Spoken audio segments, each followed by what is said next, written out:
Oi, gente, quero saudá-los com a paz do Senhor que ultrapassa qualquer entendimento. Eu sou a evangelista Patrícia. Deixa o seu like, deixa o seu comentário aí. Nós vamos entrar aí no livro de. Nós já entramos, né? Nós hoje vamos entrar no quarto capítulo de Marcos. No capítulo 3 nós lemos falando a respeito da cura da mão do homem com a mão mirrada, tá? Só pra gente ficar bem claro aí, porque às vezes a gente, no empolgamento, a gente fala alguma coisa, mas aqui tá falando no capítulo 3 a cura de um homem, ou de um, né, que tinha uma das mãos mirradas. Aqui nessa Bíblia de estudo está escrito assim: a cura de um que tinha a mão mirrada. E depois Jesus aqui também no capítulo 3 elege os 12 discípulos, né? E depois a blasfêmia dos escribas. E aqui, gente, entrando no capítulo 4, no capítulo 4, nós vamos continuar aí. Jesus vai falando por parábola. Agora ele entra com a parábola do semeador, que o semeador saiu. Acho que é uma das histórias mais contadas pelos professores de escola dominical às crianças, né? Quando eu trabalhava com criança, eu contava muito essa história para os meninos. Parábola pode ser chamada de provérbios, que ali você tira uma lição e tudo. Jesus sempre usava o contexto da época. Mas mesmo Jesus usando o contexto da época que ele viveu aqui como homem, serve para nós nos dias de hoje, tá bom? Trazendo para o contexto de hoje, né?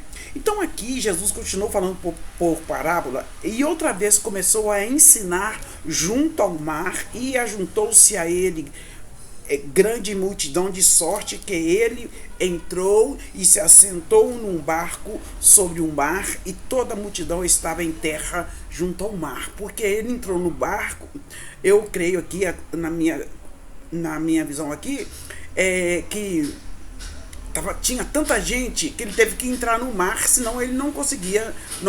Entrou num barco que estava no mar. E aí ele ensinava ali muitas coisas à multidão por parábolas, e lhes dizia na sua doutrina. E ele contou essa parábola, que saiu um semeador a semear, e aconteceu que, semeando ele, uma parte de semente caiu junto ao caminho, e vieram as aves do céu e comeram. Depois, outra caiu em pedregais, onde não havia muita terra, e nasceu logo, porque não tinha terra profunda. Mas saindo o sol, queimou-se, porque não tinha raiz. Ela secou-se. Como se diz, né? Tipo um crente que não tem raiz. Ele vai na igreja, ele ouve a palavra, mas ele não a pratica. É um crente sem raiz. E também o servo do Senhor tem que congregar em uma igreja, uma placa de igreja séria. O Senhor vai vir buscar a igreja dele, que está espalhada para o mundo inteiro, mas nós necessitamos de congregar, porque é uma ordem de Deus. E aqui também, gente, apareceu um pernilongo aqui agora, socorro. E aqui, a outra caiu em pedregais, onde não havia muita terra, e nasceu logo, porque não tinha terra profunda. Isso eu já falei, né? Secou. A outra caiu entre espinhos, e crescendo os espinhos a sufocaram, e não deu fruto, porque uma planta crescer no meio do espinho não tem jeito, né? E outra cresceu em boa terra, e deu fruto, que vingou e cresceu, e produziu 30, outros 60, outros 100. Então essa cresceu em boa terra.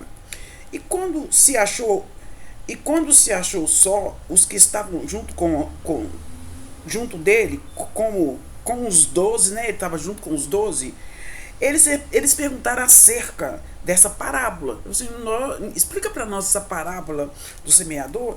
E Jesus lhes disse: a vós vos é dado a saber os mistérios do reino de Deus, mas aos que estão de fora, todas essas coisas se dizem em parábolas. Em parábolas, para que vendo vejam e não percebam, e ouvindo ouçam e não entendam, para que não se convertam e nem lhes sejam perdoados os pecados.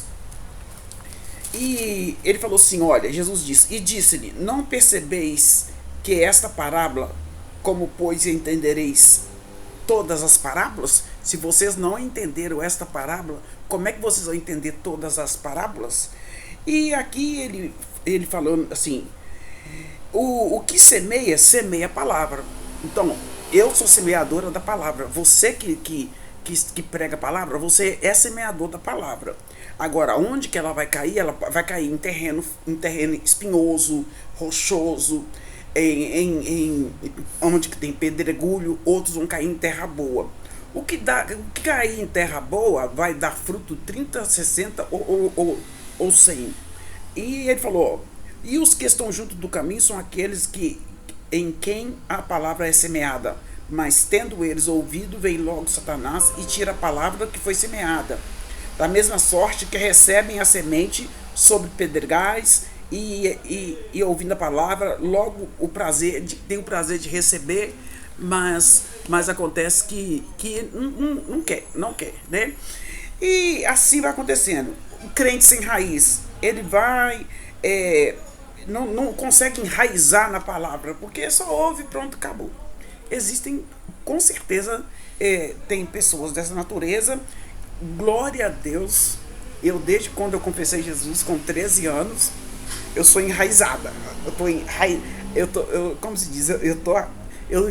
Nós temos que estar arraigados, enraizados em Jesus, que é a videira verdadeira. E aí os outros são os que recebem a semente entre os espinhos, que ouve tchau, né? Mas os cuidados deste mundo e os enganos das riquezas e as ambições de outras coisas, entrando, sufocam a palavra. E os que recebem a semente em boa terra são os que ouvem a palavra e a recebem e dão fruto, igual eu falei com vocês. Dão fruto 30, 60 e 100 por um. E essa é uma das parábolas. Jesus também fala outra parábola aqui, a parábola da candeia, tudo no capítulo 4. A parábola da candeia, tudo era para tirar uma lição ali.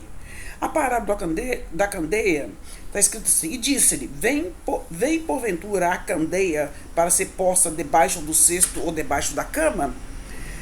Não, vem antes para se colocar no velador, porque nada há encoberto que não haja de ser manifesto, e nada se faz para ficar oculto, mas para ser descoberto. Se alguém tem ouvidos para ouvir, ouça. E disse-lhe, atendei ao que ides ouvir, com a medida com que medirdes, vos medirão a vós. E servos ainda acrescentado, porque ao que tem, ser-lhe-á dado, e ao que não tem, até o que tem lhe será tirado. Como se diz, a pessoa tem talento, tem dom, mas ela sabe que ela tem dom, mas ela tá lá, só quer ir ficar na igreja, no banco, e aí sobrecarrega a outra pessoa. Toda pessoa que tem dom, eu quero lembrar para você que ela sobrecarrega, porque ela está trabalhando no seu lugar. Então exerça o dom que Deus te deu, porque tudo que Deus nos dá será cobrado. Aí depois ele fala também da parábola da semente, quando ele falou assim, o reino de Deus é assim, como se um homem lançasse semente à terra, e ele dormisse, ele lançou a semente sobre a terra, ele dormiu de noite ou de dia, e a semente brotasse e crescesse, e não sabendo eles como, porque a terra por si mesma frutifica primeiro a erva, e depois a espiga, e por último o grão cheio na espiga. E quando já o fruto se mostra, mete ele logo a foice, porque já está chegando a ceifa. Essa também é outra, né? A parábola do capítulo 4, 26. Essa parábola é a única a Marcos e ensina o caráter sobrenatural do reino de Deus. O homem é responsável por semear a mensagem do reino, mas só Deus pode produzir efeito. Então, gente, nós somos responsáveis para levar a semente. O resto é com Deus. Então a gente, eu vou te curar, vou te libertar. Vamos tomar cuidado com essas palavras, tá? Agora vem a parábola do grão de mostarda. A parábola do grão de mostarda assim, e dizia: o que assemelhamos o reino de Deus, ou com que parábola a representaremos? É como um grão de mostarda que, quando se semeia na terra, é a menor de todas as sementes que há na terra, mas tendo sido semeado, cresce e faz-se a maior de todas as hortaliças. Cria grandes ramos, de tal maneira que as aves do céu podem aninhar-se debaixo da sua sombra. E com muitas parábolas tais lhes dirigia a palavra, segundo que podiam compreender. E sem parábolas nunca lhes falava, porém tudo declarava em particular aos seus discípulos. Ele falava ao povo por parábola, mas o segredo ele falava com os discípulos, o fundamento de cada parábola. E essa parábola aqui do verso 30, capítulo 4, 30,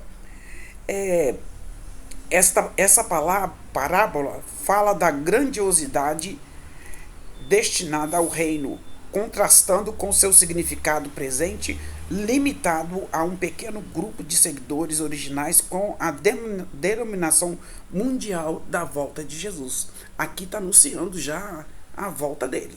Então, assim, vai vir, vocês vão cumprir o ID, e nesse ID vocês vão semear, e o crescimento é responsabilidade de Deus. Aí, gente, agora entra também Jesus apazigua a tempestade.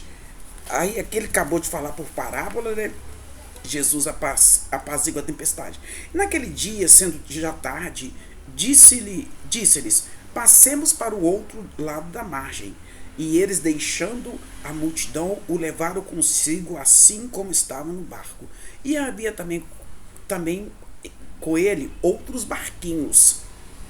E levantou-se grande temporal de vento, e os subiam as ondas por cima do barco, de maneira que já se enchia de água. E ele estava na popa, dormindo, estava lá embaixo, né? Dormindo sobre uma almofada. E acordaram Jesus, dizendo-lhe: mestre, não te importa que morramos? Só está aí dormindo. E ele, despertando, repreendeu o vento e disse ao mar: cala-te e aquieta. E o vento se aquietou e houve grande bonança, grande tranquilidade, bonança. E sentiram um grande temor e diziam uns aos outros: mas quem é este que até o vento e o mar lhe obedecem? Vocês querem saber mais dele? Leia a palavra de Deus. Nesse capítulo 4, Jesus adaptou seus ensinamentos à capacidade de compreensão depois que eles escutavam. Então, Jesus ele não mudou.